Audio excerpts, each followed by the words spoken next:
नमस्कार साथियों, आरपीएससी तरंग पे एक बार फिर से आप सभी का बहुत बहुत स्वागत है। मैं आशा करती हूँ आप सब एकदम अच्छे होंगे, आपकी पढ़ाई एकदम शानदार जानदार चल रही होगी।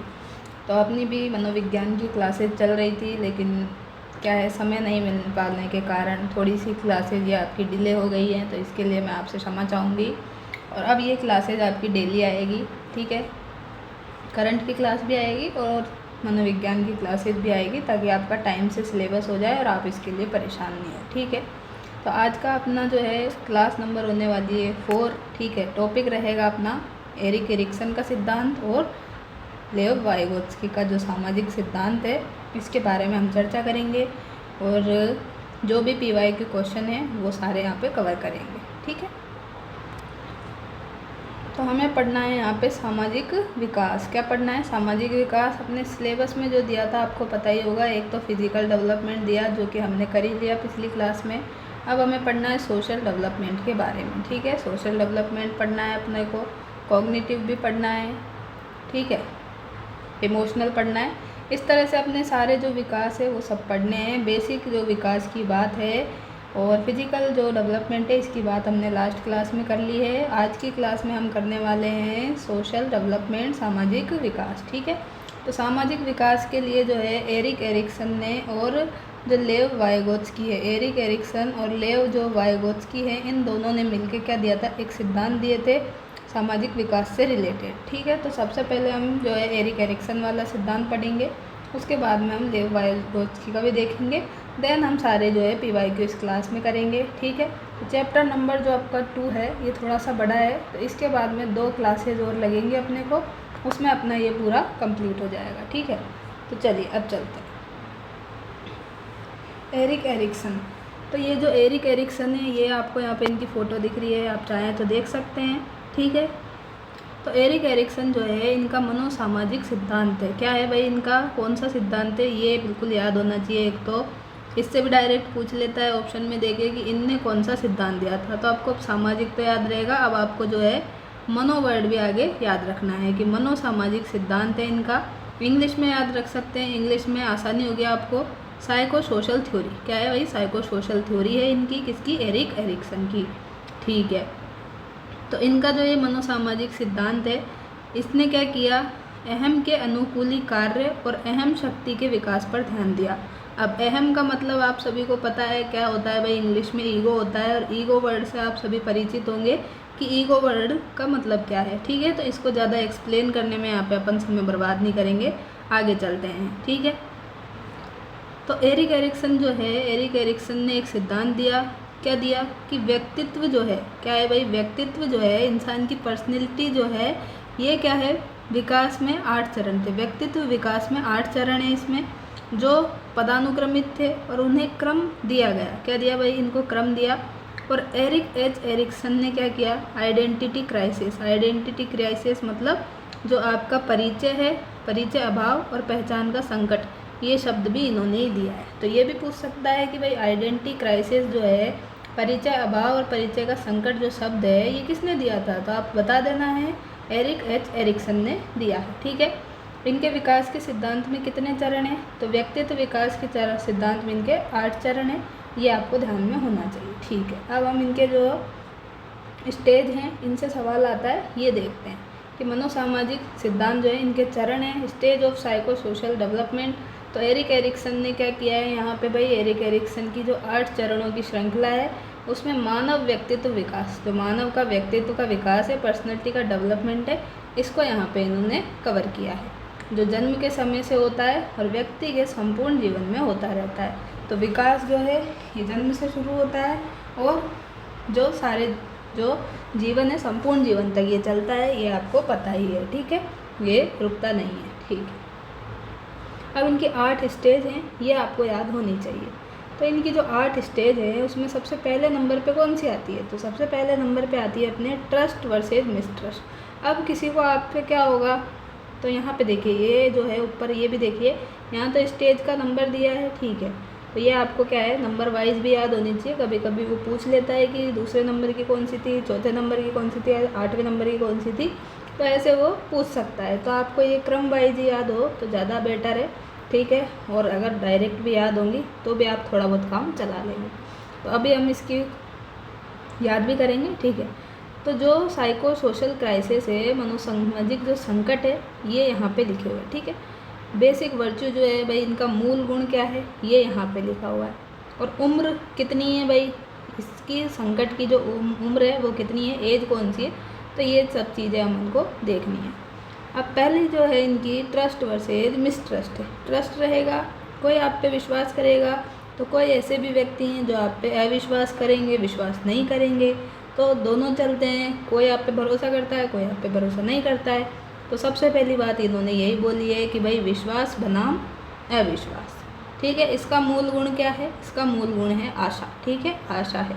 और ये जो है इसकी उम्र क्या रहेगी, तो इन्फेंसी पीरियड रहेगा। इन्फेंसी मतलब शिशु जो है वो वाली है। तो जन्म से लेके ये चलती है कब तक, 1 वर्ष तक, ठीक है। जन्म से 1 वर्ष तक ये एज चलती है, इन्फेंसी पीरियड। अब दूसरी से जो है दूसरा है यहाँ पे ऑटोनॉमी वर्सेस शेम। क्या है भाई, ऑटोनॉमी वर्सेस शेम। हिंदी में बोले तो स्वायत्ता बनाम शर्म। तो स्वायत्ता बनाम शर्म जो है ये है सेकंड क्राइसिस। अब इसमें गुण क्या है, तो इसमें गुण है विल मतलब मर्जी, ठीक है। ये अपना इंग्लिश ग्रामर वाला विल नहीं है, ठीक है। ये विल मतलब मर्जी है यहाँ पे। अब इसकी एज पूछे आपसे, इसकी एज आपको बता देनी है, अर्ली चाइल्डहुड। अब यहाँ पे शिशु था, तो शिशु के बाद में क्या होगा, आपके पास बाल्यावस्था आएगी। और बाल्यावस्था जो है इसकी उम्र कितनी होती है, तो 1 से 3 वर्ष होती है, तो ये आपको बता देना है। फिर प्रारंभिक बाल्यावस्था इसको बोलते हैं। अब डायरेक्ट बाल्यावस्था नहीं बोला इसने, क्या बोला भाई, प्रारंभिक बाल्यावस्था। तो प्रारंभिक बाल्यावस्था में एज आएगी अपने पास 1 से 3 वर्ष की। और इधर क्राइसिस कौन सा चल रहा है, तो स्वायत्ता बनाम शर्म, ठीक है। तीसरे नंबर पे क्या आएगा, तीसरे नंबर पे आएगा initiative versus guilt. Initiative versus guilt जो है ये आएगा। इसको हिंदी में इनिशिएटिव का मतलब आपको पता ही है, पहल होती है। कोई भी काम का जो आप शुरुआत करते हैं, इनिशिएटिव करते हैं, उसको अपन पहल बोलते हैं। वर्सेस गिल्ट, तो गिल्ट में आ जाएगा अपराध बोध, ठीक है। अब इसका जो गुण है ये क्या होता है, तो ये है उद्देश्य। क्या होता है इसका, उद्देश्य होता है, पर्पज़ होता है, ठीक है। तो आप कुछ भी काम करते हैं, पहल करते हैं या अपराध करते हैं, तो उसके पीछे क्या होता है, कोई ना कोई उद्देश्य होता है। तो इसका गुण आपको याद रह जाएगा कि ये इसका उद्देश्य होता है। अब जो है अपनी भाई अर्ली चाइल्डहुड तो यहाँ पे समाप्त हो गई है, किसमें, ऑटोनॉमी वर्सेस शेम में, दूसरी वाली में। अब तीसरी वाली में उद्देश्य आ गया, पहल बनाम अपराध बोध आ गया। तो यहाँ पे एज कौन सी आएगी भाई, प्रारंभिक बाल्यावस्था के बाद कौन सी एज आएगी, तो प्ले एज आएगी। इसमें क्या है, बच्चा स्कूल जाने लग जाता है, प्ले ग्रुप में पढ़ता है, ऐसे आपको याद रह जाएगा। तो प्ले एज जो है 3 से 6 वर्ष की रहती है, तो इसको अपन ऐसे देख सकते हैं, ठीक है। अब आएगी चौथे नंबर की इंडस्ट्री वर्सेज इन्फीरियरी। इंडस्ट्री वर्सेज इन्फीरियरी आएगी। इसमें उद्योग बनाम हीनता आ जाएगा। क्या आ जाएगा, इंडस्ट्री मतलब पता ही है उद्योग, और इन्फीरियरी मतलब हीनता।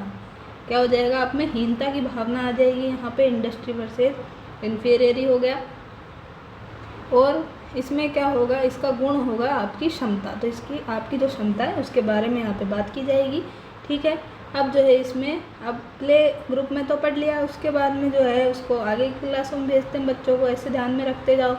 तो प्ले ग्रुप के बाद में स्कूल में चला गया। अब स्कूल में तो 6ठी क्लास से ही 6 वर्ष की उम्र होती है, तभी क्या होता है, एडमिशन होता है, ठीक है ना। तो 6ठी क्लास में जो है क्लास 1 में आपको एडमिशन दे दिया जाता है, जैसे हम RTE में भी पढ़ते हैं, तो वैसे आपको ध्यान रह जाएगा यहाँ पे भाई स्कूल एज कौन से शुरू हो रही है, तो 6 से शुरू हो रही है और 11 पे ख़त्म हो रही है। अब RTE में तो 6 से 14 वर्ष आपको ज़्यादातर याद रहता है, लेकिन 14 नहीं, यहाँ पे आपको 11 वर्ष याद रखना है स्कूल एज में। तो ये स्कूल की आयु हो गई 6 से 11 वाली। चौथे नंबर की स्टेज है ये इंडस्ट्री वर्सेज इन्फीरियरी, ठीक है। अब आएगी 5वें नंबर पे ego identity versus role confusion. तो अहम का पहचान करनी है, ठीक है। अपने ईगो को क्या करना है, पहचान देते हैं इसमें। और क्या करते हैं, तो इसके विरोध में क्या करते हैं भाई, यहाँ पे भूमिका भ्रम करते हैं, रोल कन्फ्यूज़न करते हैं। और इसका गुण क्या है, तो इसका गुण है सत्य के प्रति निष्ठा। क्या है, सत्य के प्रति निष्ठा। अब इधर अपन ने देख ली स्कूल एज हो गई 6 से 11। अब स्कूल एज 11 तक हो गई, तो इसके बाद में क्या होगा, इसके बाद में किशोरावस्था आ जाएगी, एडोलसेंस आ जाएगी भाई। तो सबसे ज़्यादा इम्पोर्टेंट है ये 5वीं अवस्था, ठीक है। इससे सवाल कई बार पूछा भी गया है, आगे आप देखना जब हम क्वेश्चन करेंगे। तो जो किशोरावस्था है इसकी एज आपने कहीं कहीं पढ़ी होगी, क्या 13 से 18 वर्ष, 13 से 18 वर्ष पढ़ी होगी कहीं कहीं पे, लेकिन ये जो दी गई है 12 से 18, ये WHO वर्ल्ड हेल्थ ऑर्गेनाइजेशन के द्वारा दी गई है, ठीक है। किशोरावस्था के बीच की अवस्था ये 12 से 18। इसमें अपन को क्या याद रखना है, इसमें अपन को याद रखना है कि इसमें क्या करेगा भाई बच्चा, अहम पहचान और भूमिका भ्रम करेगा, ठीक है। तो ये अपने को याद रखना है। फिर आती है 6 नंबर की अवस्था, कौन सी है, इंटीमेसी वर्सेज आइसोलेशन, अंतरंगता बनाम अलगाव। क्या है, इंटीमेसी वर्सेज आइसोलेशन। इसमें क्या करता है जो बच्चा है वो प्रेम, लव जो है इसका गुण इसमें आ जाता है। और इसमें अब यहाँ पे एडोलसेंस ख़त्म हो गई, तो एडोलसेंस के बाद में क्या होगा, युवा वयस्कावस्था आएगी। तो ये चलती है यंग एडल्ट एज बोलते हैं। ये अपन क्या है, सारे जो सिद्धांत पढ़ेंगे उनमें अलग अलग एज की बात करेंगे यहाँ पे। तो अपन अभी यहाँ पे जो एरिक एरिक्सन का सिद्धांत है उसके अकॉर्डिंग बात कर रहे हैं। तो यंग एडल्ट हो गई 18 से 40 वर्ष की एज, ठीक है। 6 नंबर की हो गई अंतरंगता बनाम अलगाव हो गया। अब 7 नंबर पे आ जाएगी जनरेटिव वर्सेज स्टेगनेशन। क्या है, जनरेटिव वर्सेज स्टेगनेशन मतलब उत्पादक बनाम ठहराव। तो इसमें क्या होता है, इसमें जो है आपके अंदर देखभाल की, केयर करने की भावना आ जाती है। किसी की क्या करने लग जाते हैं आप, ज़्यादा ही कुछ केयर करने लग जाते हैं। तो ये वाली आती है अपनी एडल्टहुड एज में। एडल्टहुड जो एज है, वयस्कता जो है अपन में 40 से 65 वर्ष के अंदर आती है, ठीक है। अब है लास्ट जो है 8 नंबर पे, ईगो इंटीग्रिटी, अहंकार अखंडता बनाम डिस्पेयर। क्या है, अहंकार अखंडता बनाम निराशा जो है ये आ जाएगी। अब अहंकार और निराशा जो है ये आपके जो बुद्धि है उसके ऊपर डिपेंड करते हैं यहाँ पे, इसलिए इसका गुण हो जाएगा बुद्धिमत्ता, विजडम। और एज यहाँ पे हो जाएगी एडल्ट के बाद में, एडल्टहुड के बाद में क्या आएगी, अब आप में मेच्योरिटी आ जाएगी 65 साल से ज़्यादा में, परिपक्वता उम्र कहते हैं इसको। तो अब हम जल्दी से ये देख लेते हैं कि भाई हमने जो 8 अवस्थाएं पढ़ी है इनमें और क्या क्या चीज़ें हम देख सकते हैं। तो पहले अपन ने देखी है भाई विश्वास करेंगे तो अविश्वास भी करने आएंगे लोग, तो ट्रस्ट वर्सेज मिसट्रस्ट हो गया। तो इसके दौरान क्या होगा, शिशु उस विश्व के बारे में अनिश्चित होता है जिसमें वो रहते हैं और देखभाल की स्थिरता के लिए अपने प्राथमिक देखभालकर्ता की ओर देखते रहते हैं, ठीक है। तो इसमें बच्चे क्या करते हैं, जैसे कोई भी उनकी देखभाल कर रहा है तो देखभाल की स्थिरता के लिए वो उनको ही देखते रहते हैं, ठीक है। और यदि शिशु को मिलने वाली देखभाल सुसंगत है, पूर्वानुमेय है, प्रेडिक्टेबल है, कंसिस्टेंट है, रिलायबल है, तो उनमें क्या होता है, विश्वास जाग जाता है कि हाँ भाई हमें संभालने वाला कोई है और हमारी लगातार ये क्या कर रहे हैं, जो हमारा ध्यान रख रहे हैं, ठीक है, विश्वसनीय है। तो ऐसे बच्चा सोचने लगता है और ये यहाँ पे चलती है बात, ठीक है। और यदि देखभाल असंगत होती है, इनकंसिस्टेंट हो गई, अप्रत्याशित हो गई, अनप्रेडिक्टेबल और अविश्वसनीय रही, तो क्या हो जाएगा, यहाँ पे जो विश्वास की भावना थी ये हट जाएगी, ठीक है। विश्वास था अभी तक, तो बच्चे को ट्रस्ट था कि भाई हाँ कोई है, लेकिन अगर आप क्या करेंगे, बच्चे की देखभाल नहीं करेंगे तो उसके अंदर क्या होगा, असंगतता, अप्रत्याशित और अविश्वसनीय गुण उत्पन्न हो जाएंगे, जिससे क्या होगा, जो शिशु में है अविश्वास, मिसट्रस्ट और संदेह, सस्पिशियन और चिंता की भावना जो है विकसित हो जाएगी। तो इस तरह से अपन ने देख लिया विश्वास बनाम अविश्वास को। अब अपन दूसरे पे चलते हैं। दूसरा क्या है अपने पास, ऑटोनॉमी वर्सेस शेम और डाउट। तो ऑटोनॉमी मतलब है स्वायत्ता और शेम वर्सेस डाउट है शर्म और संदेह। इसमें क्या है भाई, एरिक्सन के अनुसार इस स्तर पे जो बच्चे हैं वो शारीरिक कौशल और स्वतंत्रता की भावना पर व्यक्तिगत नियंत्रण की भावना विकसित करते हैं। क्या करते हैं बच्चे इसमें जो अपना शारीरिक कौशल है, फिजिकल स्किल्स जो हैं और स्वतंत्रता की भावना जो है, इंडिपेंडेंस रहना है, फिजिकल एक्टिविटी करनी है, ठीक है। और कितने साल का रहेगा, तो इसमें बच्चा रहेगा 1 से 3 साल तक। तो 1 से 3 साल का बच्चा रहेगा, प्रारंभिक बाल्यावस्था अपन इसको बोलते हैं। क्या बोलते हैं इसको, प्रारंभिक बाल्यावस्था बोलते हैं, ठीक है। अब आगे चलो, तो ये हो गया भाई, क्या हो गया, फिजिकल एक्टिविटी की हो गई और स्वतंत्रता की भावना जो है इसमें विकसित हो गई। अब यदि आप क्या करेंगे, बच्चे की आलोचना कर देंगे, क्या कर देंगे भाई, बच्चे को क्रिटिसाइज कर देंगे, उसको बहुत ज़्यादा डांट देंगे, कर देंगे, तो क्या हो जाएगा, अत्यधिक नियंत्रित करेंगे और उसको तो स्वयं को मुखर करने का अवसर नहीं दिया जाता है। तो सॉरी, ये क्या, एक नंबर पे तो क्या करेंगे भाई, क्रिटिसाइज कर देंगे। दूसरे नंबर पे उसको बहुत ज़्यादा कंट्रोल में रखेंगे, कहीं भी नहीं जाने देंगे, कहीं चला जाएगा तो उसको डांटेंगे, करेंगे तो। और जो है स्वयं को मुखर करने का अवसर नहीं देते, मतलब क्या है, जो उसको है कोई भी अपॉर्चुनिटी नहीं देते, उसकी जो गुण है उसको बताने का मौका नहीं देते। तो क्या करता है, वे जीवित रहने की अपनी क्षमता में अपर्याप्त महसूस करने लगता है। क्या करता है बच्चा सोचता है कि मैं जीवित रहने का कोई मतलब नहीं है, तो वो अपर्याप्तता यहाँ पे जो है महसूस करने लगता है। फिर क्या करता है, वो दूसरों पर अत्यधिक निर्भर हो जाता है, जिससे आत्मसम्मान की कमी यहाँ पे आ जाती है। क्या होता है, दूसरों पे ज़्यादा डिपेंडेंट रहने लग जाएगा तो आत्मसम्मान की कमी आ जाएगी। ठीक है, क्या हो जाएगा, आत्मसम्मान, सेल्फ एस्टीम की कमी आ जाएगी बच्चे में। तो इस चरण में जो है सफलता, इच्छा शक्ति के गुण विकसित होते हैं। ठीक है, तो ये अपने बात हो गई। अब तीसरे नंबर पे जो था अपने पास, पहल बनाम अपराध। पहल बनाम अपराध, पहल मतलब हो गया इनिशिएटिव, अपराध मतलब हो गया गिल्ट। ठीक है, तो पहल बनाम जो अपराध की अवस्था है, इसके दौरान बच्चे क्या करते हैं भाई, निर्देशन में मतलब गाइडेंस में क्या करते हैं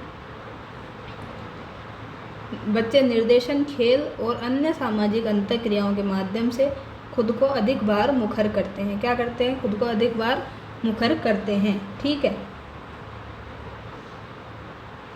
और क्या करते हैं, तो इस मंच के खेल के केंद्र में यह गतिविधियों को शुरुआत करने के माध्यम से बच्चों को अपने पारस्परिक कौशल का पता लगाने का अवसर प्रदान करता है।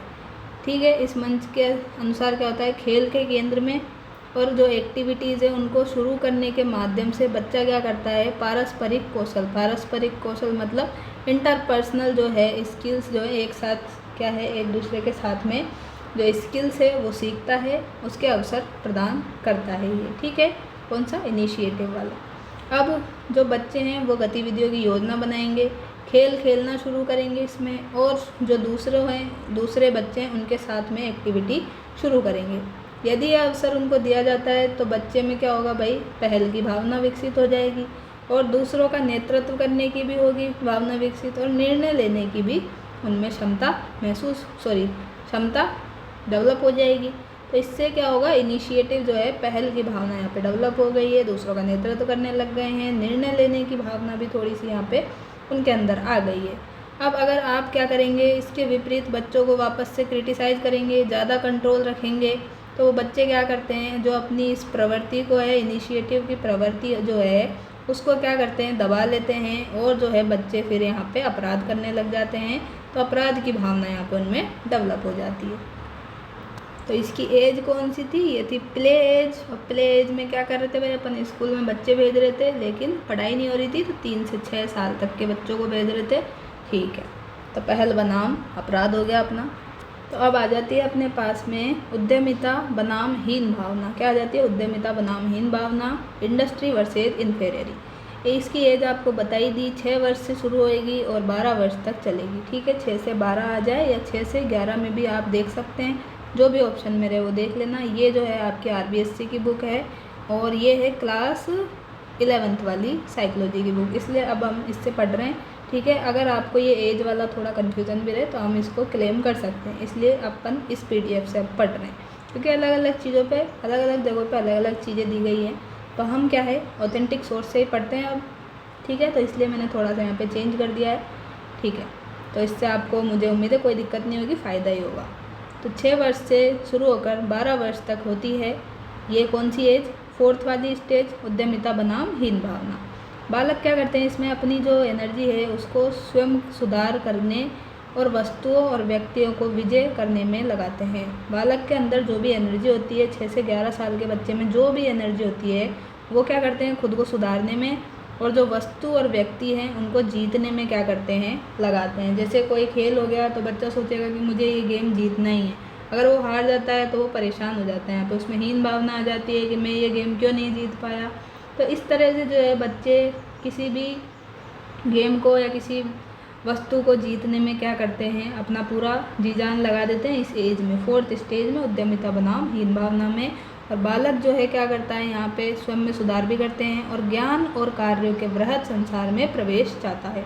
क्या करते हैं, नॉलेज भी लेते हैं और जो भी कार्य है उनके अकॉर्डिंग जो अपना संसार है उसमें प्रवेश करना चाहते हैं। यानी उसकी उद्योग उम्र जो है वो शुरुआत हो जाती है और बालक इस अवस्था में सीखने और योजना बनाने के लिए जल्दी ही तैयार हो जाते हैं। क्या करते हैं भाई, बालक जो है सीखने और योजना बनाने के लिए जल्दी रेडी हो जाते हैं इस एज में, ठीक है। इसलिए इसको अपन उद्योग उम्र बोल रहे हैं, यहाँ पे उद्यमिता वर्सेज हीन भावना बोल रहे हैं, ठीक है। माता पिता और जो अध्यापक हैं, पेरेंट्स जो हैं और टीचर जो हैं, यदि बालक को क्रिया करने के लिए हतोत्साहित करते हैं, क्या करते हैं भाई, हतोत्साहित करते हैं, डीमोटिवेट उसको करते हैं बार बार, तो क्या करता है भाई बच्चा, उसमें हीन भावना आ जाती है, गिल्ट की भावना आ जाती है, ठीक है।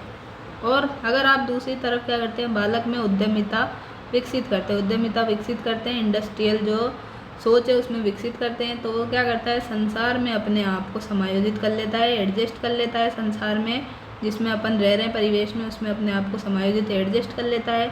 और क्या करता है बालक, तो बालक जो भी करता है उस पर साधिकारिता मतलब मास्टरी चाहता है। यदि बालक अभी बच्चा बना रहता है तो उसमें क्या है, हीन भावना ग्रंथि का जो है विकास की तरफ उसको ले जाती है, ठीक है। ये अपन ने 4th स्टेज पढ़ ली। अब हम देखते हैं 5th नंबर की स्टेज, जो कि क्या है, तादात्मिकता मतलब वही पहचान, अहम पहचान, ठीक है, बनाम भ्रांति। तो इसका हमने एक और नाम अभी देखा था, क्या देखा था भाई, एक देखा था हमने अहम पहचान। ये तादात्मिकता आ जाए या अहम पहचान आ जाए वही बात है, ठीक है। RBSC की बुक में तो इग्नोर नहीं कर सकते। तो अहम पहचान मतलब ये इंग्लिश में आइडेंटिटी हो गया और भ्रांति का मतलब ये हो गया डिफ्यूज़न, ठीक है। इसकी एज आपको बताई दी 12 से 18 वर्ष होती है, ठीक है, 12 से 18 वर्ष होती है। WHO के अकॉर्डिंग यही है, ठीक है। कहीं कहीं पे आपने 13 से 18 देखा होगा, तो कोई प्रॉब्लम नहीं है। बस ये याद रखें कि 5वें नंबर की यहाँ पे 12 से 18 है। नाम क्या है, तादात्मिकता या अहम पहचान बनाम भ्रांति है।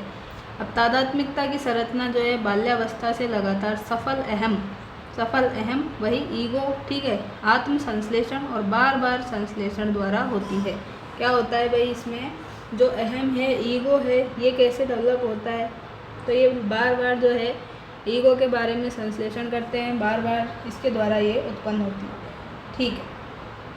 और तादात्मिकता जो है इसका एकीकरण, विशिष्ट आवश्यकता और वांछित क्षमता, क्या है भाई, तादात्मिकता का इंटीग्रेशन जो है या एकीकरण, विशिष्ट आवश्यकता और वांछित क्षमता और महत्वपूर्ण पहचान और प्रभावी और सफल और सतत भूमिका द्वारा इसका निर्वाह होता है। क्या होता है भाई, एक तो एकीकरण, विशिष्ट आवश्यकता, वांछित क्षमता, महत्वपूर्ण पहचान, प्रभावी सफल और सतत भूमिका द्वारा इसका निर्वाह होता है।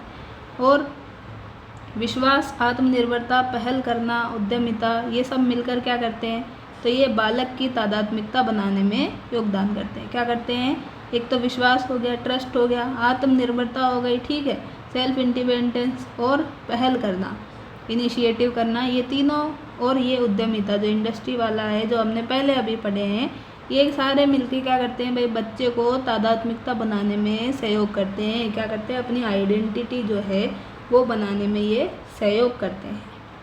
तीव्र कार्य की परिवर्तन जो है एक नई शरीर रचना करती है तथा साथ ही व्यावसायिक, ठीक है, व्यावसायिक और शैक्षिक जो निर्णय हैं ये लेने के हेतु विभिन्न भूमिकाओं का सामाजिक दबाव भी बालक पे पड़ता है। क्या होता है भाई, जो क्या है, व्यावसायिक और शैक्षिक निर्णय, तो व्यावसायिक और शैक्षिक निर्णय लेने के लिए विभिन्न तरह की भूमिकाएं होती है, तो सामाजिक दबाव भी बच्चे पे पड़ता है, ठीक है। और विभिन्न भूमिकाओं का एकीकरण जो है इस अवस्था का मुख्य कार्य है। क्या होता है भाई, इसमें मुख्य कार्य है, ठीक है, 12 से 18 वर्ष की एज है, तो इसमें ही क्या है, सारा लोड पड़ता है बच्चे के ऊपर, आपने देखा ही होगा जनरली, ठीक है। तो इसको आप ऐसे याद रख सकते हैं। तादात्मिकता जो है किशोर के लिए नई आवश्यकताओं, कौशलों और लक्ष्यों हेतु उपयोगी होती है। क्या होता है भाई, तादात्मिकता जो है आइडेंटिटी, वो किशोर जो है एडल्ट जो है इसके लिए नई आवश्यकता, कौशलों मतलब स्किल्स और जो लक्ष्य हैं इनके लिए उपयोगी होती है। तो आइडेंटिटी अपन ने ज़रूरी कर दी किसके लिए, नई आवश्यकताओं के लिए, स्किल सीखने के लिए और टारगेट्स को अचीव करने के लिए। यदि जो किशोर है, एडल्ट है, अपनी पहचान और भूमिका का एकीकरण नहीं कर पाते तो वो क्या कहते हैं उसको भाई, पहचान भ्रांति कहते हैं। तो पहचान भ्रांति का सामना करते हैं, डिफ्यूज़न का सामना करते हैं बच्चा। अगर क्या है वो पहचान और भूमिका जो है नहीं बना पा रहे हैं तो उनको ऐसा लगता है कि जो है हमारे पास में कुछ भी नहीं है, तो पहचान भ्रांति का सामना करते हैं। और उससे क्या है, उनका जो व्यक्तित्व है, पर्सनैलिटी, वो खंडित हो जाती है, वो टूट जाते हैं, भाई अपनी पर्सनैलिटी बेकार है, ऐसे वो सोचने लग जाते हैं। ठीक है। किशोर जो है, किशोर अपने पुत्र, पुत्री, विद्यार्थी, खिलाड़ी, मित्र आदि की भूमिका को एक अर्थपूर्ण संपूर्णता के रूप में एकीकृत करके कर सकना सीख सके और अपनी मनोसामाजिक पहचान बना सके। इसके लिए एकीकरण आवश्यक है। क्या है भाई, क्या बोलना चाह रहा है ये, जो एडल्ट है वो क्या है, अपने पुत्र, पुत्री, स्टूडेंट लाइफ, खेल, मित्र आदि में जो भी उनकी भूमिका होती है तो उसको क्या है वो मीनिंगफुल बना सके और उसको एकीकृत रख सके, तो ये वो सीख जाता है। और मनोसामाजिक पहचान, आइडेंटिटी अपनी बना ले समाज में, ठीक है, साइको सोशल आइडेंटिटी बना ले, तो वो क्या है, ये सब एकीकरण से ही संभव है। और अगर वो ऐसा करने में असफल हो जाता है, इसको इंटीग्रेट करने में, एकीकरण करने में असफल हो जाता है, तो वह अपने विषय में निश्चित नहीं रहता है, अनिश्चित हो जाता है। ठीक है, अनिश्चित हो जाता है और उसमें जो है भ्रांति जो है, डिफ्यूज़न उत्पन्न हो जाता है। ठीक है। अब अपना है 6 नंबर की अवस्था जो है घनिष्ठता बनाम एकाकीपन। क्या है भाई, घनिष्ठता बनाम एकाकीपन, intimacy versus integration, sorry intimacy versus isolation. ठीक है। तो इसकी एज मैंने आपको बताई थी 18 से 35 वर्ष है। ठीक है भाई, 18 से 35 वर्ष है। और इसमें क्या है, यदि एक जो युवा है, एडल्ट है, वो ये सोचकर डरे कि जो दूसरे के साथ मैं अपनी पहचान नहीं रख सकता, तो आगे चलकर क्या है वो एकाकीपन का, अकेलेपन का सामना करेगा। ठीक है, ये आपको पता ही है। 18 से 35 वर्ष की एज होती है। अगर क्या है युवा जो सोचे कि भाई मैं दूसरे के साथ एडजस्ट नहीं कर सकता, अपनी कोई पहचान नहीं बना सकता, तो वो आगे चलकर क्या है अकेले ही रहना पसंद करता है, एकाकीपन की ओर वो अग्रसर हो जाता है। और जो ये घनिष्ठता वर्ड है, घनिष्ठता का अर्थ है लैंगिक होने से कहीं अधिक है। घनिष्ठता का मतलब लैंगिक होने से कहीं अधिक है। घनिष्ठता जो है एक ऐसी क्षमता है जो वास्तविक और परिपक्व मनोसामाजिक पक्ष का विकास करती है, जिसमें मित्र बनाना, ठीक है, क्या है, एक तो मित्र बनाएगा, फ्रेंड बनाएगा यहाँ पे, और बिना अपनी पहचान गुम किए, अपनी पहचान गुम नहीं करेगा वो, ठीक है, अपनी पहचान गुम किए बिना क्या करेगा, दूसरों का ध्यान रखेगा। और इस घनिष्ठता के अभाव में क्या है, अगर वो इस घनिष्ठता का अभाव करता है तो उसमें एकाकीपन, लोनलीनेस आ जाती है।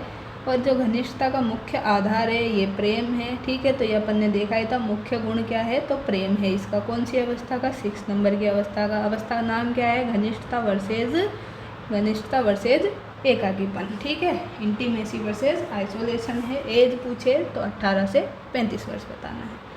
इसका मुख्य आधार हो गया प्रेम, मतलब एक दूसरे के प्रति समर्पण रखना है। घनिष्ठता का एक पक्ष जो है हम की एकात्मकता का भाव होना है।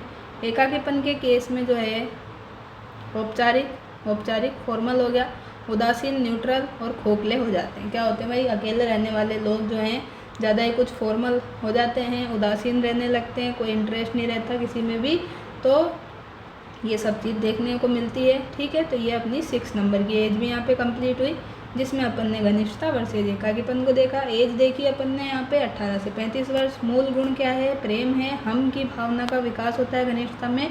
और एकाकीपन के केस में क्या हो जाता है, औपचारिक, उदासीन और खोखले हो जाते हैं अंदर से। ठीक है, बहुत ही ज़्यादा परेशान होने लग जाते हैं। ठीक है, और क्या करते हैं इसमें, तो घनिष्ठता में तो मित्र बनाएंगे, अपनी पहचान गुम किए बिना क्या है दूसरों का ध्यान भी रखेंगे, केयर करेंगे। ठीक है, अब 7 नंबर की स्टेज है सृजनात्मकता वर्सेज उत्पादकता। क्या है, सृजनात्मकता और उत्पादकता, ये तो एक है। बनाम ठहराव, तो क्रिएटिविटी और स्टेग्नेशन है। इसकी एज अपने हैं 35 वर्ष से लेके 65 वर्ष। इसको अपन ने बोला है मध्यम प्रौढ़ावस्था बोल दिया। ठीक है, मध्यम प्रौढ़ावस्था इसको बोल दिया। इस अवस्था में व्यक्ति है, जो पर्सन है, वो क्या करेगा, क्रिएटिव, सृजनशील हो जाएगा और उत्पादक तरीके से बच्चों का पालन पोषण करते हुए एक नई पीढ़ी को मार्गदर्शन प्रदान करेगा। क्या करेंगे भाई, क्रिएटिव लोग जो हैं यहाँ पे 35 से 65 वर्ष के हो जाएंगे, मध्यम प्रौढ़ावस्था बोलते हैं इसको। इसमें व्यक्ति सृजनशील हो गया, उत्पादक तरीके से बच्चों का पालन पोषण करेंगे यहाँ पे, ठीक है, और नई पीढ़ी को मार्गदर्शन भी देंगे कि आप ऐसे कर लीजिए, ऐसे कीजिए। तो थोड़ी थोड़ी चीज़ें क्या हैं वो अपने अनुभव के आधार पर यहाँ पे बताने लग जाते हैं, ठीक है। तो बच्चों का अच्छी तरह पालन पोषण कर दिया, नई जो जनरेशन है उसको मार्गदर्शन भी कर दिया, गाइड कर दिया। 35 से 65 साल की उम्र के व्यक्ति यही करते हैं, आपको जनरली भी पता है।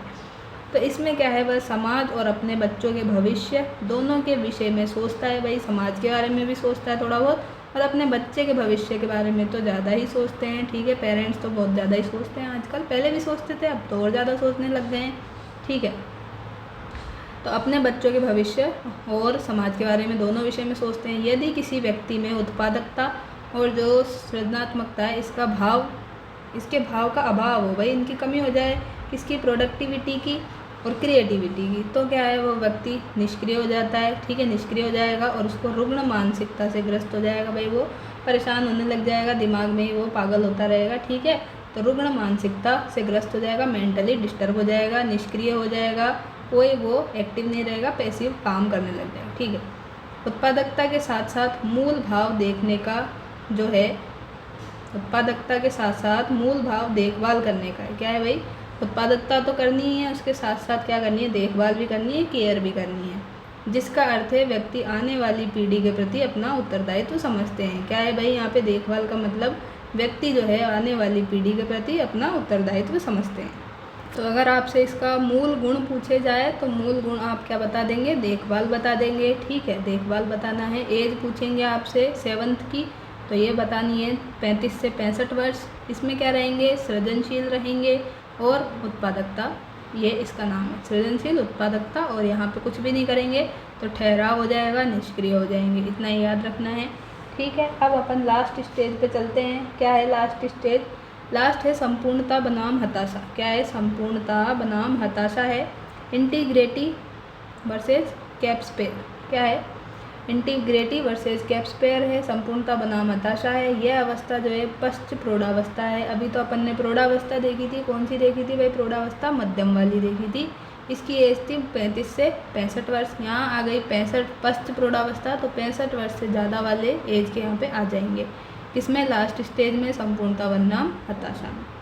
और इस अवस्था में जो व्यक्ति है अपने अब तक के जीवन में जो कुछ भी बनाया है उसके साथ में रहता है, ठीक है। तो ये सीनियर सिटीजन वाले हो गए, अपने दादाजी जैसे जो भी है बड़े बुजुर्ग हैं, तो उनकी जैसी यहाँ पे स्थिति आ गई, तो वो संपूर्णता है, अपने जीवन में जो भी कर लिया उसको कंप्लीट है, ठीक है, जो हो गया बढ़िया हो गया।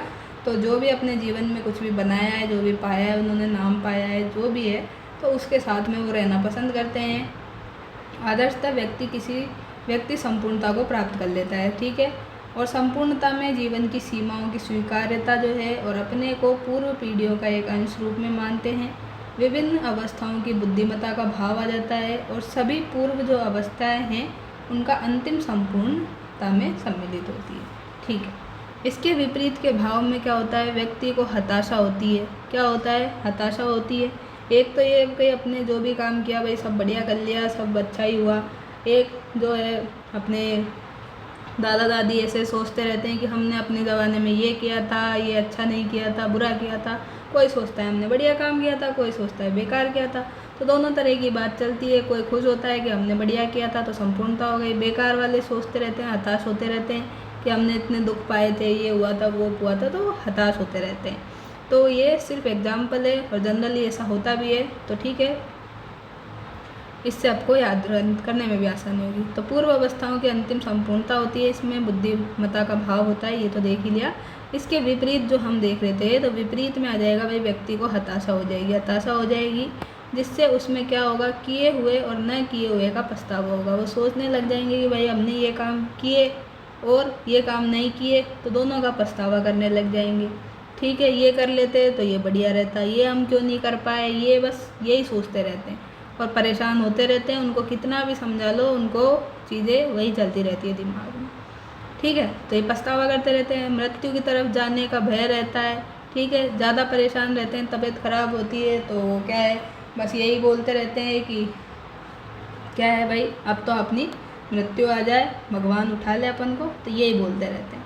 तो मृत्यु की तरफ जाने का भय रहता है, स्वयं से घृणा का भाव भी उत्पन्न हो जाता है। तो बस इतनी ही चीज़ें अपने को याद रखनी है यहाँ पे।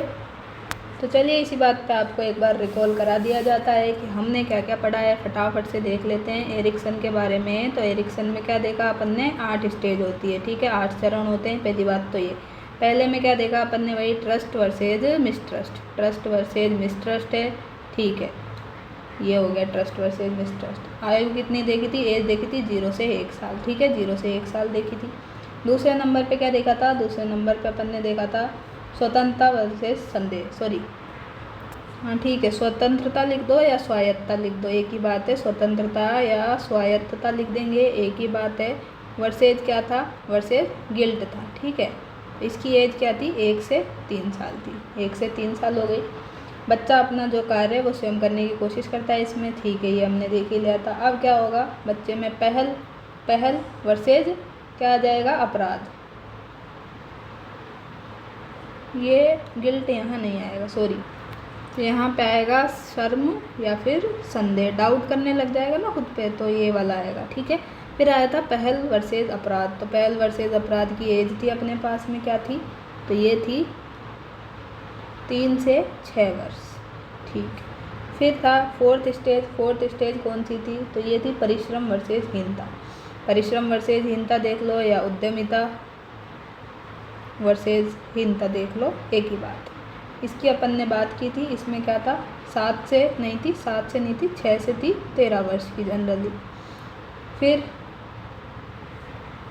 5वें नंबर पे थी किशोरावस्था से रिलेटेड, किशोरावस्था में क्या था, पहचान बनाम भूमिका थी, क्या पहचान बनाम भूमिका थी, ठीक है। इसकी एज क्या थी, तो इसकी एज थी अपने पास 12 से 18 वर्ष, 12 से 18, ये 6 से 12 थी, ठीक है, 6 से 12, ये 12 से 18 हो गई। 5th वाली, इसमें किशोरावस्था की बात कर ली। फिर जो है मित्रता वर्सेज अलगाव, ठीक है, मित्रता वर्सेज अलगाव से भी याद रख सकते हैं, इससे भी पूछ सकते हैं। तो इसमें एज अपने आ गई थी 35 से 65 वाली, ठीक है, 35 से 65 वाली। और 7 नंबर की थी क्रिएटिविटी वाली थी ना, क्रिएटिविटी सृजनात्मकता वाली थी, सृजनात्मकता वर्सेज क्या था, एकाकीपन या फिर निष्क्रियता, जो भी आप देखें, लोनलीनेस, ठीक है, क्रिएटिविटी वर्सेज लोनलीनेस, ऐसे याद रख सकते हैं। इसमें अपने आई थी, सॉरी ये थोड़ा ये लिख दिया अपन ने गलत, तो इसको देखो, ये आ गई अपने पास 18 से 35 साल मित्रता वर्सेज अलगाव, और यहाँ पे आएगा ये 35 से 65 ईयर, ठीक है, मध्यम प्रौढ़ावस्था है ये, ठीक है, मध्यम प्रौढ़ावस्था थी, ये मैंने बताया ही था आपको। और फिर लास्ट स्टेज थी, लास्ट कौन सी थी भाई, ईमानदारी, ठीक है, ईमानदारी वर्सेज निराशा, ठीक है। इसकी एज क्या थी, 65 से ज़्यादा हो जाएगी, 65 ईयर प्लस हो जाएगी, इसको बोलेंगे पश्च प्रौढ़ावस्था, ठीक है। तो ये वापस एक बार आपको बता दिया है, अब हम आगे चलते हैं, ठीक है। और जो एरिक एरिक्सन है, इनको क्या मानते हैं, एक चीज़ और देख लो, तो एरिक एरिक्सन को जो है नव फ्राइडवादी मानते हैं, क्या मानते हैं इनको, नव फ्राइडवादी मानते हैं, क्योंकि जो एरिक्सन है इनका क्या है भाई, सिगमंड फ्राइड जो थे, सिगमंड फ्राइड भी क्या थे, एक मनोवैज्ञानिक थे, तो सिगमंड फ्राइड जो थे, इनके जो विचार थे, इनके विचार और एरिक्सन के विचार काफ़ी क्या है, हद तक मिलते जुलते हैं, और ये इसलिए इनको ऐसे बोलते हैं, ठीक है। तो मिला जुला के बात ये है कि जो एरिक्सन है, इन्होंने क्या किया भाई, जो बालक है इसको क्या बता दिया, तो बालक को बता दिया सामाजिक प्राणी, क्या बता दिया, सामाजिक प्राणी बता दिया, सोशल बता दिया, ठीक है। तो ये मेनली बात है यहाँ पे, और इनका सिद्धांत पूछे डायरेक्टली ऑप्शन में, तो मनोसामाजिक सिद्धांत आपको टिक करना है, ठीक है, मनोसामाजिक थ्योरी इन्होंने दी है एरिक एरिक्सन ने। चलिए अब फटाफट से लेव वाइगोत्स्की को भी कवर करते हैं, ठीक है। लेव वाइगोत्स्की जो है ये इन्होंने संज्ञानात्मक विकास जो है, इन्होंने कॉग्निटिव डेवलपमेंट के बारे में बात की है, और इनकी थ्योरी को क्या बोलते हैं, इनकी थ्योरी को सोशियो कल्चर थ्योरी बोलते हैं, क्या बोलते हैं इंग्लिश में, सोशियो कल्चर थ्योरी, हिंदी में बोलते हैं सामाजिक सांस्कृतिक सिद्धांत, क्या बोलते हैं, सामाजिक सांस्कृतिक सिद्धांत। और इन्होंने संज्ञानात्मक विकास का सिद्धांत का प्रस्ताव दिया था, उसी को क्या बोलते हैं, सामाजिक सांस्कृतिक सिद्धांत बोलते हैं। और इनका मानना था कि बच्चों का समाज और संस्कृति जो है बच्चों के संज्ञानात्मक विकास में महत्वपूर्ण भूमिका निभाते हैं, ठीक है। क्या बोल दिया भाई इन्होंने, बच्चे जो हैं समाज और संस्कृति जो है इसमें इनका बच्चों का संज्ञानात्मक विकास जो है कॉग्निटिव डेवलपमेंट वो महत्वपूर्ण भूमिका निभाता है। तो अब ये बार बार जो है कॉग्निटिव वर्ड आ रहा है, क्या वर्ड आ रहा है भाई, ये कॉग्निटिव डेवलपमेंट संज्ञानात्मक विकास आ रहा है। तो इसका मतलब क्या है, तो इसका मतलब है अपने पास सीधा सा मतलब है कि जो आपकी ज्ञानेंद्रियाँ हैं दिमाग, तो दिमाग से मतलब है, बस इतना सा ध्यान रखो कि दिमाग की बात आ जाए ना जहाँ भी दिमाग की ज्ञानेंद्रिय की, वो आपको क्या करना है, क्या करना है वहाँ पे, क्या करना है, तो संज्ञानात्मक डेवलपमेंट करना है, संज्ञानात्मक करना है। इंग्लिश में ध्यान रखो आसानी होगी, कॉग्निटिव डेवलपमेंट करना है, ठीक है। दिमाग की बात, ज्ञानेंद्रिय, संज्ञानात्मक, कॉग्निटिव, बस इतना सब काम करना है। और ये अपने को दिया है वाइगोत्स्की ने, ठीक है। वाइगोत्स्की ने इन पे रिलेटेड था, इनका सिद्धांत सामाजिक सांस्कृतिक सिद्धांत हो गया, ठीक है। अब इनके क्या है, वाइगोत्स्की के अनुसार बच्चे के अधिगम मतलब ये देखो लर्निंग मतलब सीखना, ठीक है। लगातार बच्चा सीखता रहता है। अधिगम को और आगे अपन डिटेल में भी देखेंगे। बच्चे के अधिगम को सीखने को क्या करते हैं, प्रभावित करते हैं। कौन कौन से कारक हैं, तो भाई ये 3 कारक है मेनली। कितने कारक बताएं, 3 कारक, जो कि क्या है, सामाजिक अंतःक्रिया है पहला, तो सोशल इंटरेक्शन है, दूसरा है संस्कृति और तीसरा है भाषा। तो क्या बोला, सामाजिक अंतःक्रिया, संस्कृति और भाषा जो है ये तीनों मिलकर जो है बच्चे के लर्निंग पे प्रभाव डालती है। ये बोला है भाई किसने, लेव वाइगोत्स्की। अब लेव वाइगोत्स्की तो बोल रहे हैं कि भाई समाज के अकॉर्डिंग जो है इनका विकास होता है, जैसे फैमिली वाले हो गए, समाज वाले हो गए, स्कूल, मित्र मंडली, परिवेश, इनके द्वारा ये बच्चे सीखते हैं, संस्कृति देखते हैं और भाषा वगैरह अपना लेते हैं। तो ये सब तो बोल रहे हैं लेव वाइगोत्स्की। आगे चल के हम देखेंगे जीन पियाजे का सिद्धांत। तो जीन पियाजे जो है ये बोल रहे हैं भाई, ये बोलेंगे कि जो बच्चे का विकास है वो उसकी उम्र के अनुसार होता है, एज के अकॉर्डिंग होता है। तो जीन पियाजे ऐसा बोलेंगे। तो जीन पियाजे का जो सिद्धांत है वो हो जाएगा निर्मितवाद का सिद्धांत, कंस्ट्रक्टिविस्ट थ्योरी हो जाएगी। वाइगोत्स्की की जो थ्योरी है ये सामाजिक निर्मितवाद है या संज्ञानात्मक सामाजिक सांस्कृतिक सिद्धांत, हम इसको देख ही रहे हैं, ठीक है। तो ये हम यहाँ पे देख रहे हैं। और पहले नंबर का देखते हैं, अब 3 मुख्य कारक बताए। तो पहला देखो सोशल इंटरेक्शन, सामाजिक अंतःक्रिया। तो सामाजिक अंतःक्रिया में क्या होगा भाई, बच्चे जो हैं लोगों के साथ अंतःक्रिया करेंगे, बच्चे लोगों से मिलेंगे जुलेंगे, इंटरेक्ट करेंगे, बातचीत करेंगे।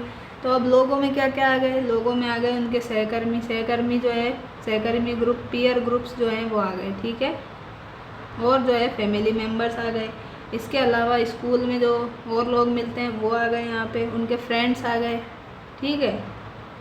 और समाज में जो भी उनके आसपास कोई रहता है उनसे भी बातचीत करते हैं बच्चे छोटे, तो उन सबसे मिलके ये सामाजिक इंटरेक्शन हो गया। अब कल्चर, संस्कृति, तो जो बच्चे देखेंगे संस्कृति जो है, बच्चे अंतःक्रिया के द्वारा संस्कृति को अपना लेते हैं। क्या करते हैं भाई, बच्चों को जो संस्कृति कल्चर दिखता है वही तो वो अपना लेते हैं, तो ये संस्कृति की बात हो गई। फिर आती है लैंग्वेज। तो लैंग्वेज में भी सेम है कि जो भाषा है भाई, बच्चे बातचीत या संचार के माध्यम से अपनी प्राथमिक भाषा को आसानी से बता सकते हैं। जैसे आपके घर में जो भी भाषा बोली जाती है, ठीक है, जैसे कहीं पे मारवाड़ी बोल रहे हैं, अपने यहाँ पे भी मारवाड़ी है, ढूंढाड़ी है, अलग अलग क्षेत्र में अलग अलग लैंग्वेज है, अपने यहाँ पे भी अलग अलग है। तो जो बच्चा है घर में जो भी लैंग्वेज देखेगा वही तो सीखेगा, तो वही उसकी क्या हो जाएगी, प्रारंभिक भाषा हो जाएगी। उसी में वो आसानी से बोल सकता है। अगर उसको बोल दे छोटी उम्र में कि भाई आप हिंदी में प्योर क्या है, हिंदी में बोलिए या फिर प्योर इंग्लिश में बोलिए, तो क्या है, इतनी आसानी से वो बच्चा नहीं बोल पाता, ठीक है। तो बातचीत या संचार के माध्यम से अपनी प्राथमिक भाषा में वो आसानी से बता सकता है। तो 3 कारक यहाँ पे लेव वाइगोत्स्की ने दे दिए हैं, सामाजिक अंतःक्रिया, कल्चर और लैंग्वेज। अब जो है सीखने के दौरान छात्रों को 3 प्रकार की क्या आती है, बुनियादी ज़रूरतों का प्रस्ताव भी इन्होंने रखा है भाई। तो क्या क्या बताया इन्होंने, एक तो बताया इन्होंने कि बच्चे को जो है निकटवर्ती विकास का क्षेत्र, जोन ऑफ प्रॉक्सिमल डेवलपमेंट, इसको शॉर्ट में ZPD बोलते हैं। क्या बोलते हैं, ZPD बोलते हैं। फिर दूसरा बोला है स्कैफोल्डिंग मतलब हिंदी में इसको पाड़ बोलते हैं, ठीक है। और बोला है MKO, क्या है, 3 ज़रूरत बता रहे हैं ये। एक तो ZPD बता दी, दूसरी ये स्कैफोल्डिंग पाड़ बता दी, तीसरा MKO मतलब मोर नॉलेजेबल अदर्स बता दी, ठीक है। तो ये सब इन्होंने आपको बताया। अब एक एक करके सबको देख लेते हैं। तो भाई ये जो ZPD है इसमें क्या होगा, ये निकट विकास का क्षेत्र है, ये तो आपको यहाँ दिख ही रहा है।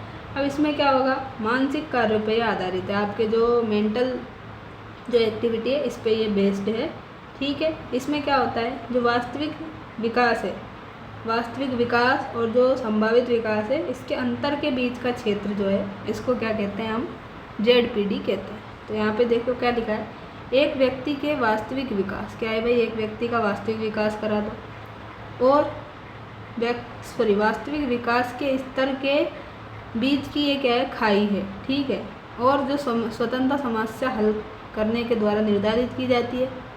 संभावित विकास के स्तर को वयस्क के मार्गदर्शन में या अधिक सक्षम साथियों के द्वारा समस्या समाधान के माध्यम से निर्धारित किया जाता है। तो ये क्या है भाई, वास्तविक विकास और जो संभावित जो विकास है उसके बीच का क्या है, एरिया है। अब इसको क्या है, संभावित विकास के स्तर को क्या कर सकते हैं हम, कोई जो एडल्ट है आपसे बड़ा जो है उसके मार्गदर्शन में, उसके गाइडेंस में क्या कर सकते हैं, या फिर आपसे जो सक्षम व्यक्ति है उस काम को करने में, उससे समस्या का समाधान कर सकते हैं। तो इस तरह से इसमें हम देख सकते हैं, ठीक है। ZPD हो गया ये। अब जो है, अब बात आती है किसकी, इसके फोल्डिंग की।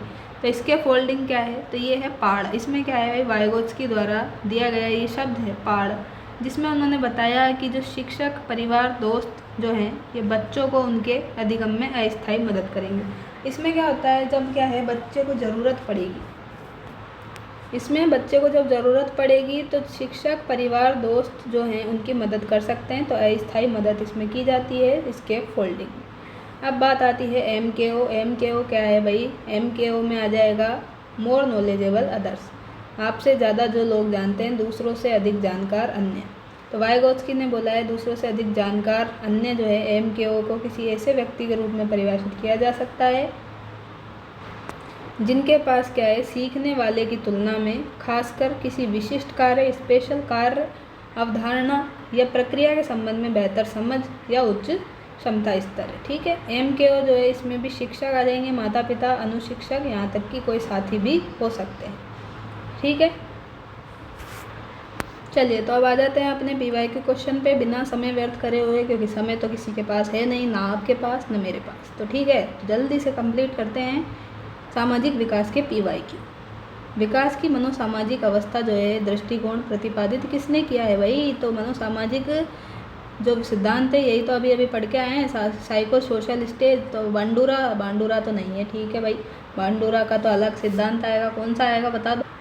तो चलिए, आपको नहीं पता तो हम बता देते हैं, सामाजिक अधिगम का सिद्धांत आएगा इनका। क्या आएगा भाई, सामाजिक अधिगम का सिद्धांत आएगा, ठीक है, इनका बांडुरा जी का। यहाँ मनोवर्ड भी लगा दिया है, तो ठीक है ना, ध्यान से पढ़ना है। सामाजिक अधिगम आएगा तो बांडुरा करना है, अपने को बताना है मनोसामाजिक विकास, तो मनोसामाजिक अवस्था बतानी है। तो ये फ्रायड, तो फ्रायड भी नहीं आएगा यहाँ पे। तो फ्रायड का कौन सा था भाई, तो फ्रायड का भी नहीं है। कोहलबर्ग का तो आएगा, बाद में जाके पढ़ेंगे हम, नैतिकता वाला, जब मोरल डेवलपमेंट वाली क्लास होगी तो उसमें हम पढ़ेंगे। तो कोहलबर्ग ने दिया है भाई नैतिकता वाला।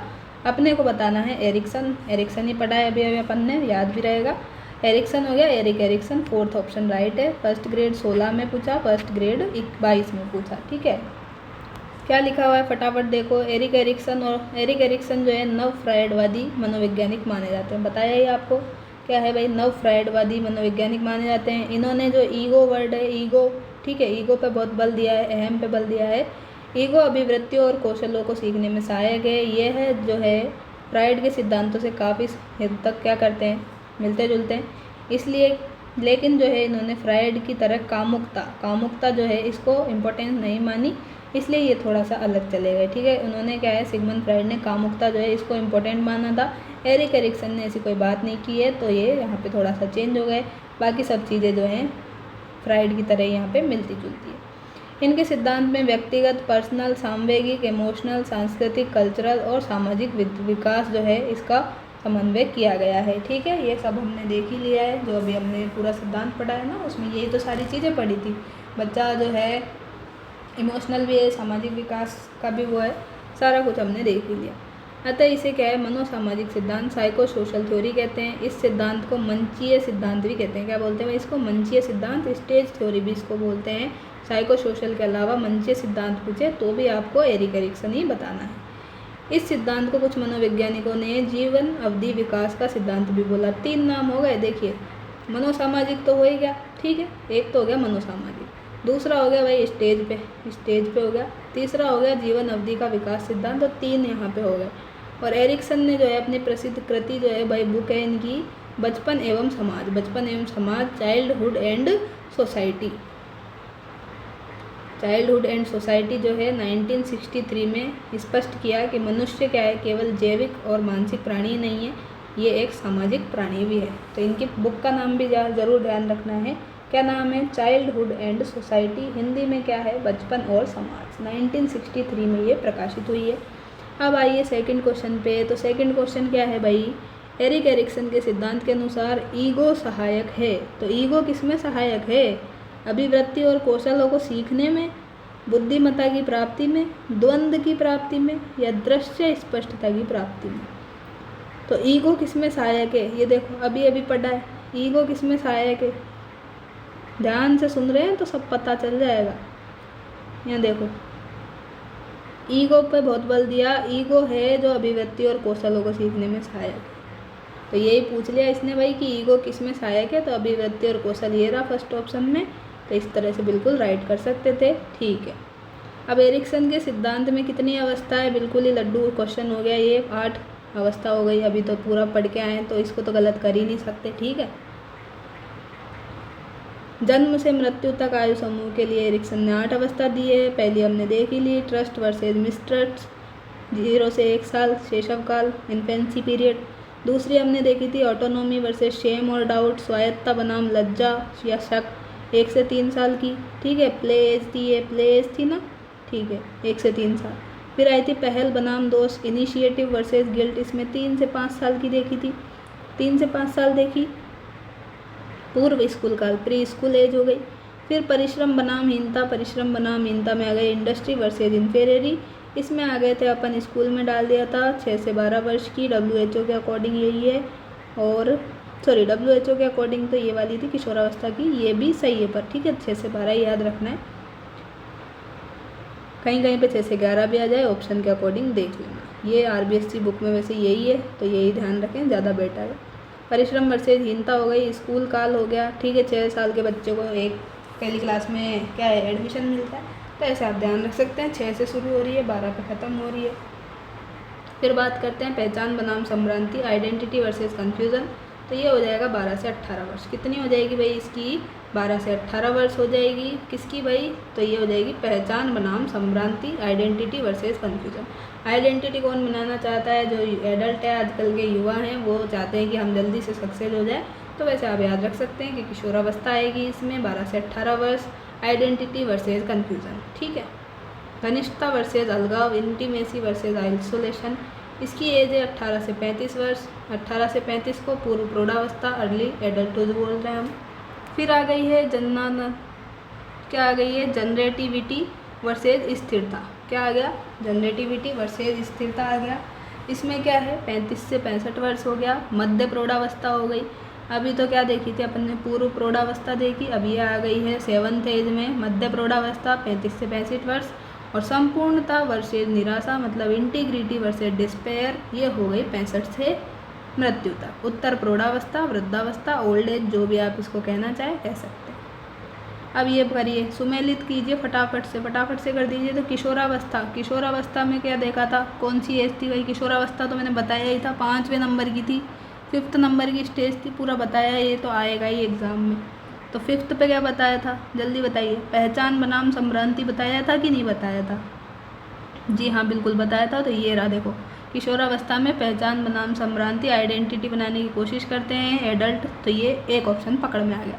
तो 3 वाले रखो और बाकी वाले काट दो, तो 1 और 4 तो गलत हो गया। अब मध्य प्रारंभिक वयस्क, मध्य वयस्क, प्रौढ़ अवस्था, तो मध्य वाले तो मान लीजिए प्रारंभिक याद नहीं है, मध्य भी याद नहीं है, लेकिन प्रौढ़ तो याद है। प्रौढ़ में क्या कर रहे थे भाई, जो है हताश हो गए थे, निराश हो गए थे कि अब हमने क्या है भाई पहले के जीवन में क्या किया क्या नहीं किया। कुछ सोचते हैं कि पॉजिटिवली कि हमने बहुत बढ़िया काम किया, ऐसे मैंने बताया था पूरा आपको। 65 वर्ष से ज़्यादा की उम्र वाले इसमें आ गए थे ना, तो इसमें ये प्रौढ़ वाले में आ गए संपूर्णता बनाम निराशा। तो डी का 2 है। अब डी का 2 कहाँ पे भाई, डी का 2 इसमें है क्या, डी का 2 नहीं है, 4 है, डी का 2 इसमें है, ए का 3 इसमें, तो ये पकड़ में आ गया ऑप्शन। बाकी आपको पता है ही कि भाई मध्य वाले में क्या कर रहे थे, मध्य वाले में जो है हम उत्पादकता वर्सेस इंटीग्रिटी की बात कर रहे थे। तो C का 4 हो गया, C का 4, और बचा अपने पास प्रारंभिक वाला, इसमें हो गई आत्मीयता वर्सेस अलगाव। इतना इजी क्वेश्चन था। किशोरावस्था में सामाजिक विकास की महत्वपूर्ण विशेषता का बढ़ा हुआ प्रभाव है।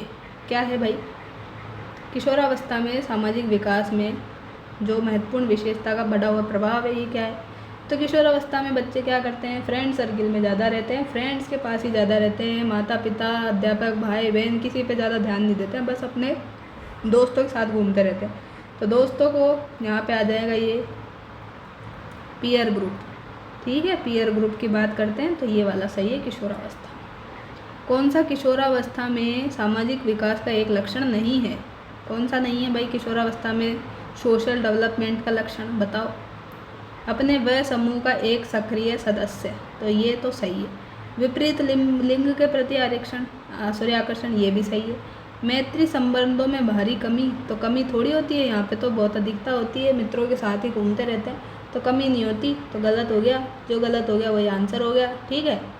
और विशिष्ट रुचियों में विस्तार, ये तो है ही, अलग अलग जगह इंटरेस्ट रहता है, कभी ये काम कर लूँ कभी वो काम कर लूँ, किशोरावस्था में यही चलता रहता है। ठीक है।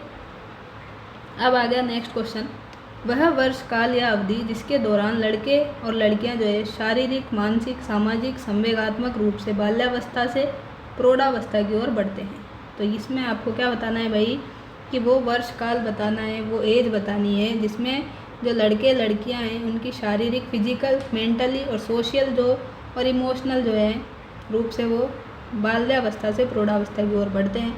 तो यहाँ पे आपको जो सबसे सही ऑप्शन दिखेगा वो दिखेगा किशोरावस्था। तो किशोरावस्था में ही जो है अपने फिजिकल चेंजेस होते हैं सबसे ज़्यादा, मेंटली जो है हम और ज़्यादा एक्टिव हो जाते हैं, सोशली लोगों से मिलने लग जाएंगे, अपने दोस्तों के साथ घूमेंगे, थोड़ा सा बाहर जाएंगे घर से।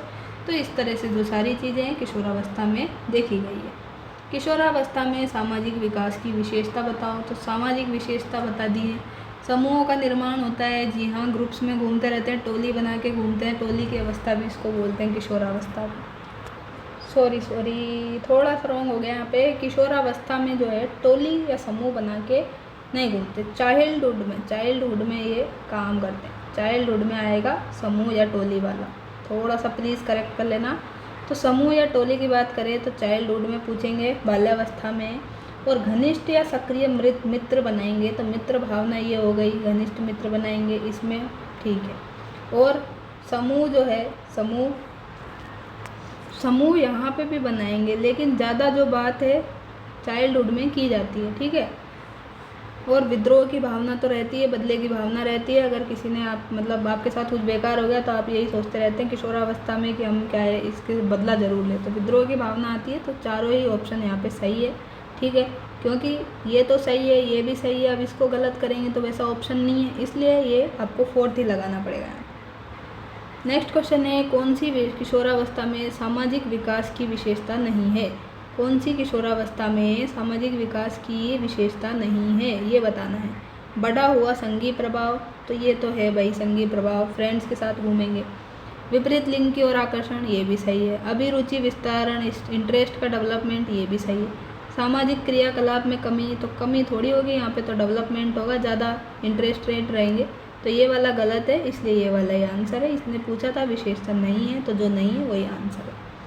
नेक्स्ट है किशोरों के सामाजिक विकास से संबंधित व्यवहार की निम्नलिखित कौन सी विशेषता प्रतिबिंबित होती है? तो कौन सी विशेषता प्रतिबिंबित होती है भाई? सामाजिक समस्याओं में रुचि दर्शाना, सामाजिक समस्याओं में अरुचि दर्शाना, अस्थायी मित्रता अभिवृत्ति दर्शाना, सामान्य रुचि दर्शाना। तो इसका सही आंसर होगा अपने पास ऑप्शन नंबर 1। नेक्स्ट है, निम्न में से किशोरावस्था के सामाजिक विकास को प्रभावित करने वाला वातावरण संबंधित कारक कौन सा है? तो सामाजिक विकास को प्रभावित करने वाला वातावरण संबंधित कारक है अपना संवेग तो नहीं है, बुद्धि भी नहीं है, शारीरिक ढांचा भी नहीं है। सामाजिक विकास की बात कर रहे हैं तो सामाजिक विकास होगा साथी समूह के प्रभाव से। ठीक है। नेक्स्ट है, किशोर अवस्था में सामाजिक विकास पर जिसका प्रभाव नहीं पड़ता वह कौन सी है?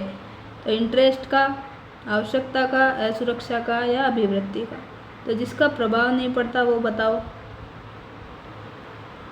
तो यहाँ पे जो है इंटरेस्ट जो है इसका प्रभाव नहीं पड़ता है, ऐसा यहाँ पे दिया गया है। तो फर्स्ट ऑप्शन यहाँ पे राइट हो जाएगा। नेक्स्ट है, निम्न में से कौन सी सामाजिक विकास की विशेषता नहीं है? कौन सी नहीं है? सामाजिक विकास बच्चे के अपने सामाजिक परिवेश के साथ निरंतर संपर्क सूत्र का परिणाम है। ये बात तो यहाँ पे सही है, सामाजिक परिवेश के साथ निरंतर संपर्क होता ही है इसमें, ठीक है। सामाजिक विकास जो है चरित्र के सामाजिक गुणों को सीखने और प्राप्त करने में मदद करता है, ये भी बिल्कुल सही है। समाज जो है सामाजिक विकास से अपने जो चरित्र हैं उसमें सामाजिक गुणों को सीखने में, प्राप्त करने में हेल्प मिलती है, सही है। सामाजिक विकास किशोरावस्था पर पूर्ण हो जाता है, ठीक है भाई, ये भी सही है। ये गलत है, सामाजिक विकास किशोरावस्था पे पूर्ण नहीं होता, ये आगे भी चलता है, तो ये गलत है। सामाजिक विकास बच्चे को सामाजिक परिवेश में खुद को समायोजित करने, सामाजिक संबंध परिश्रम करने में सक्षम होता है, ये सही है। तो आंसर अपना थर्ड हो जाएगा क्योंकि ये गलत है। नेक्स्ट क्वेश्चन है अपने पास, निम्न में से किसने सामाजिक रचनावाद कंस्ट्रक्टिविस्ट जो है दर्शन पर अत्यधिक बल दिया? तो सामाजिक रचनावाद जो है या फिर सामाजिक संस्कृति पूछे तो आपको बताना है क्या, सीधे सीधे लेव वाइगोत्स्की, ठीक है।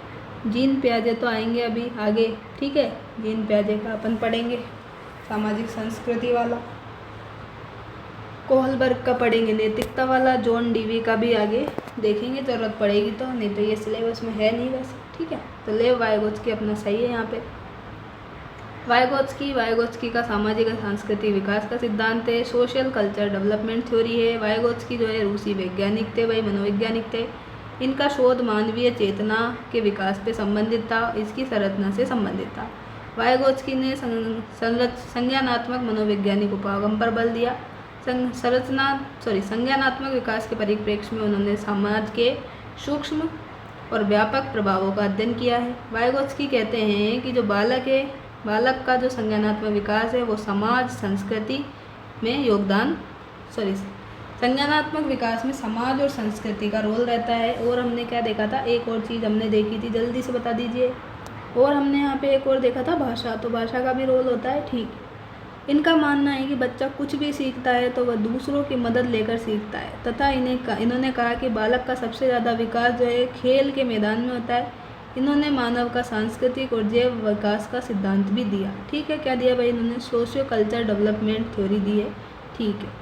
इस सिद्धांत को 2 तथ्यों से इन्होंने बताया जो कि हमने पहले देखा ही है, ZPD zone of proximal development, इसकी फुल फॉर्म भी कभी कभी पूछ लेते हैं तो ध्यान रखो, zone of proximal development theory है, ठीक है। और इसका मतलब क्या है, तो इसका मतलब है जब बालक कोई काम करना चाहता है लेकिन वो उस काम को करने में सक्षम नहीं है, एबल नहीं है, तो वो अपने माता पिता, अध्यापक आदि का सहारा लेता है। इसे निकटतम विकास का सिद्धांत कहते हैं, ठीक है। वो एबल नहीं है बच्चा, लेकिन क्या है, उस काम को सीखना चाहता है तो वो अपने माता पिता, शिक्षक, इनकी मदद ले सकता है। तो ये हो गया ZPD में। अब स्केप फोल्डिंग में क्या होगा, ये 4 स्तर में पूरी हो रही है। इसमें क्या करेगा, सबसे पहले दूसरों से मदद लेना, फिर स्वयं समस्या को समझ लेना। अब बालक अपनी समस्या को स्वयं हल करने लगता है। फिर 4th में क्या होगा, निपुणता, दूसरों की मदद लेने तक की निपुणता उसमें आ जाती है, ठीक है। तो जब उसको ज़रूरी लगेगा तभी इसमें वो हेल्प लेता है, इसमें उसको कुछ आता नहीं है इसलिए एबल नहीं है, इसलिए वो मदद लेता है। इतना सा दोनों में अंतर है, सिंपल बात यह है। इस सिद्धांत में बच्चा कुछ भी सीखता है तो वह दूसरों की मदद लेकर सीखता है। इनका मानना है कि बालक का सबसे ज़्यादा विकास खेल के मैदान में होता है, बस इतना सा ध्यान में रखना।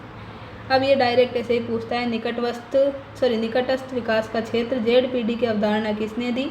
तो ZPD आते ही आपको बस लेव वाइगोत्स्की दिमाग में घूमना चाहिए, तो लेव वाइगोत्स्की सही है। ये देखो 3-4 तो बार पूछ ही लिया, आगे भी पूछ सकता है, कई बार रिपीट हुआ है ये क्वेश्चन। नेक्स्ट है स्केप फोल्डिंग निम्नलिखित में से किस संज्ञानात्मक विकास के सिद्धांत में? अब ये ZPD और स्केप फोल्डिंग, बस इतना सा याद रखो आप, इसमें से क्वेश्चन आपका बन जाएगा। और इनका मतलब भी पता हो तो और बढ़िया बात है। तो स्केप फोल्डिंग और ZPD आना है तो आपको बस वाइगोत्स्की की शरण में चले जाना है। तो वाइगोत्स्की की शरण में कौन सा ऑप्शन है भाई? तो ये है 3rd ऑप्शन, तो ये बिल्कुल सही है। नेक्स्ट क्वेश्चन है अपने पास, किशोरावस्था में सामाजिक विकास का लक्षण है। तो सामाजिक विकास का लक्षण बताओ। सामाजिक रुचियाँ अधिक उत्पन्न होती है, ठीक है। समूह के प्रति उत्पन्न भक्ति भावना, ये सही नहीं है, भक्ति भावना नहीं है, समूह के प्रति भावना रहती है। मैत्री संबंधों में अत्यधिक कमी, तो मैत्री संबंधों में अत्यधिक कमी यहाँ पे नहीं आती है। ठीक, अपने वह समूह के साथ निष्क्रिय साझेदारी रहेगी। तो इसने पूछा है, सही पूछा है इसने तो यहाँ पे, तो अपने वह समूह के साथ निष्क्रिय साझेदारी थोड़ी रहेगी, एक्टिव रहेगा, पैसिव थोड़ी रहेगा, तो ये भी गलत है। और सामान्य रुचियाँ अधिक होती है, तो सामान्य रुचि के अलावा भी रुचियाँ होती है, तो ये वाला गलत है। और यहाँ पे समूह के प्रति भावना तो रहती है, अब ये भक्ति भावना दे दिया, तो सबसे सही ऑप्शन यही है, तो यही टिक कर देते हैं और इन्होंने भी यही मान लिया है। ठीक है, बालक अपने व्यवहार की सामाजिक स्वीकृति जिस अवस्था में चाहता है वो अवस्था कौन सी है? भाई बालक जो अपना बिहेवियर है उसकी समाज में स्वीकृति कौन सी एज में चाहता है? तो ये एडल्टहुड में ही चाहता है, किशोरावस्था में। ठीक है, तो ये सही है। निम्नलिखित में से किशोरावस्था में सामाजिक विकास की कौन सी विशेषता नहीं है? तो कौन सी विशेषता नहीं है ये बताना है। समूहों से अनुरूपता, मित्रता में समलैंगिक प्रवृत्तियाँ, तो समूहों में अनुरूपता तो सही है, ग्रुप्स में रहेगा। सामाजिक चेतना भी रहेगी, मित्रों के प्रति वफादार भी रहेंगे, लेकिन जो मित्रता में समलैंगिक प्रवृत्तियाँ नहीं आती है, विपरीत जो लिंग है उसके यहाँ पे विशेषता है। ठीक है, तो सेकंड ऑप्शन यहाँ पे गलत है, तो जो गलत है वही सही है, ये अपने सही हो गया। अब यहाँ जो व्याख्या दी है वो देखो, समलैंगिक मित्रता पूछे, ध्यान से पढ़ो, समलैंगिक मित्रता पूछे तो बाल्यावस्था आएगी, ना कि किशोरावस्था। इसने यहाँ किशोरावस्था दे दिया, तो मित्रता आएगी तो बाल्यावस्था। अब समलैंगिक प्रेम आएगा, प्रेम लव की बात की जाएगी, तो लव में किशोरावस्था आ जाएगी। ठीक है, अब ये है विकासात्मक कार्य सिद्धांत, डेवलपमेंट टास्क थ्योरी का प्रतिपादन किसने किया? तो ये नया क्वेश्चन है, थोड़ा ऐड कर लेना इसको। तो विकासात्मक कार्य सिद्धांत डेवलपमेंट टास्क थ्योरी का विकास किया है हेविंग हर्स्ट ने। किसने? हेविंग हर्स्ट ने किया है। प्रत्येक विकासात्मक अवस्था में समाज बच्चों से कुछ उम्मीद करता है, जिसमें सामाजिक प्रत्याशा कहा जाता है। भाई प्रत्येक विकासात्मक जो अवस्था है उसमें समाज क्या करता है? बच्चों से क्या रखता है? एक्सपेक्टेशन रखता है, उम्मीद रखता है, जिसे सामाजिक प्रत्याशा कहते हैं। हेविंग हर्स्ट ने इसे विकासात्मक पाठ कहा है। हेविंग हर्स्ट के अनुसार किशोरावस्था के विकासात्मक कार्य है मानसिक, संवेगात्मक और सामाजिक परिपक्वता की ऊंचाइयों को छूने के लिए प्रयत्नरत रहना है, सामाजिक रूप से जिम्मेदार बनना है, सामाजिक उत्तरदायी व्यवहार को स्वीकारना है, अपनी शारीरिक रचना को स्वीकार करते हैं और शरीर का जो प्रभावी उपयोग है वो करते हैं, यौन व्यवहार में परिपक्वता रखते हैं, शारीरिक और भौतिक संरचना को स्वीकार करना, स्वस्थ बने रहना, स्थूल और सूक्ष्म जो है उसमें व्यापार हेतु सभी तरीकों को विकसित करना, ये है, और अपने माता पिता और वयस्कों से इमोशनल स्वतंत्रता प्राप्त करना, नौकरी और करियर की तैयारी करना, अपनी एक अलग पहचान बनाने की ये और बढ़ना है। ठीक है, अब है अपने पास में ये कि ये अब दूसरे टॉपिक के आगे, सॉरी, ये संवेगात्मक विकास में है। ये संवेगात्मक विकास वाला हमने यहाँ पे देख लिया, थोड़ा सा अपना ध्यान ये नहीं रहा यहाँ पे। विकासात्मक कार्य सिद्धांत जो है संवेगात्मक वाले में देखना था अपन को, अपने यहाँ भी देख लिया है। ठीक है, तो चलिए अब हम क्या करते हैं, चलिए आज की क्लास को यहीं पे एंड करते हैं, क्योंकि अपना टॉपिक जो था, कौन सा वाला टॉपिक अपन ने आज कवर किया है, जो सामाजिक विकास का सिद्धांत था, कौन कौन के बाद किस किस ने दिया था। तो एक तो हमने देखा एरिक्सन वाला सिद्धांत, यहाँ पे पूरा कवर कर लिया थ्योरी के साथ में। दूसरा हमने देखा लेव वाइगोत्स्की का जो सिद्धांत था, ZPD और एस्केप फोल्डिंग जो हमने देखा वो हमने यहाँ पे कवर कर लिया है। ठीक है, तो आई होप आपको क्लास पसंद आई हो। अगर क्लास पसंद आई हो तो आप एक लाइक और कमेंट ज़रूर करके जाएं। शेयर तो आप कोई नहीं करते हैं, लेकिन एक लाइक और कमेंट तो आप ज़रूर कर सकते हैं, क्योंकि इतना तो शायद हम डिज़र्व करते हैं, आपके लिए इतनी मेहनत कर रहे हैं, तो इतना आप ज़रूर करके जाएं, हमें अच्छा लगेगा। हम आपके लिए और ज़्यादा अच्छा कंटेंट लाने की क्या करेंगे, कोशिश करेंगे। तो मिलते हैं कल की वीडियो में। ठीक है, तब तक के लिए thank you, take care, bye bye.